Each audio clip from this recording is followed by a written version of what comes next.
الحمد لله وكفى وسلام على عباده الذين اصطفى أما بعد فأعوذ بالله من الشيطان الرجيم بسم الله الرحمن الرحيم ألف لام ميم را تلك آيات الكتاب والذي أنزل إليك من ربك الحق ولكن أكثر الناس لا يؤمنون صدق الله العظيم۔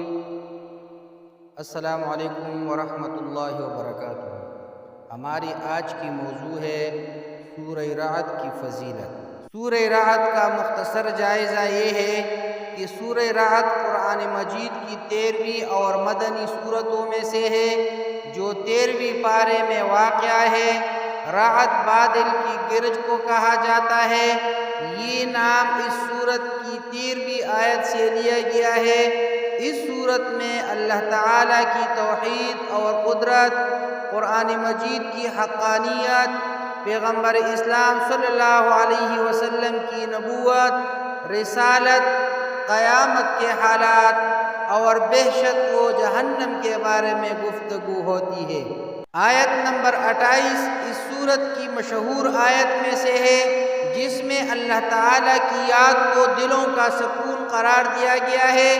اسی طرح آیت نمبر 43 میں من عنده علم الکتاب کے بارے میں بعض مفسرین کا بیان ہے کہ اس سے مراد امام علی ہے۔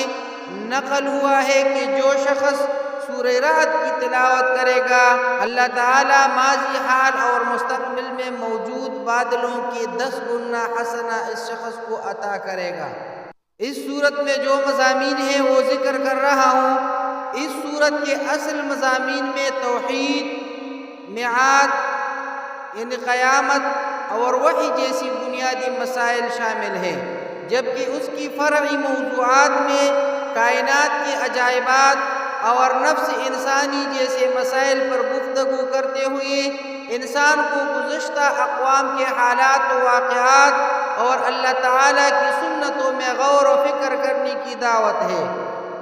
اس سورت کا اصل مقصد قرآن مجید کی حقانیت اور اسی پیغمبر خدا صلی اللہ علیہ وسلم کی رسالت پر معجزہ ہونے کو بیان کرنا ہے۔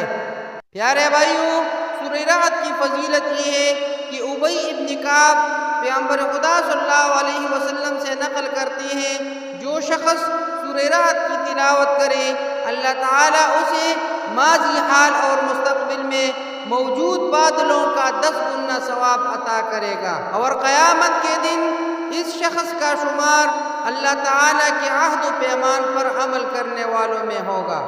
اب ترجمہ سنیے۔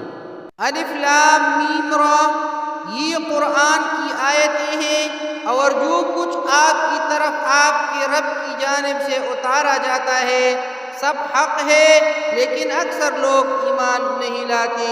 اقول قولی ھذا استغفر اللہ لی ولکم ولسائر المسلمین۔